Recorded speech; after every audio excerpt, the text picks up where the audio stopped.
এইয়া চব শিৱাংশ কেনেকৈ চোফাতে শুলে। মানে কি হ'ল, তাক দিনত শিৱাংশ সি বহু সময়ৰ পাছত শুলেগৈ আৰু 4:30মান বজাত। বেংগলোৰতো অসমতকৈ অকণমান দেৰিকৈ আন্ধাৰ হয়। তাৰ লগত শুওঁতে মোৰ মানে টোপনি গুচি গ'লগৈ। হঠাতে মানে পানী দিয়া মানুহজন আহিলত মই বোলো পানী বটলকেইটা লৈ লওঁ। তাৰপৰা সিও মানে গ্ৰিলখন খোলা চাউণ্ডটো শুনি সিও উঠি আহিলে। মই বোলো শিৱাংশ উঠিলা? অঁ বোলে উঠিলোঁ। মই বোলো তুমি চোফাতে বহাগৈ যোৱা। বহি পেলাই ক'লোঁ শুইয়ে থাকিলে নহয়। মানে কি হ'ল, তাক শুবলৈ ক'লে অকণমান বেয়া পায়, কিন্তু সদায় অলপ সময় শুৱাওঁ তাক। যেতিয়া শুৱে যদি পটককৈ উঠি আহি চোফাত বহি দিয়ে, মই যদি মুখখন ধুৱাই নিদিওঁ আকৌ এনেকৈ শুই যায়, দেখিছেনে?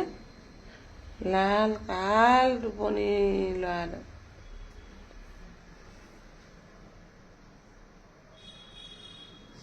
আন্ধাৰো হ'ল, দেউতাকো আহি পোৱাহি নাই।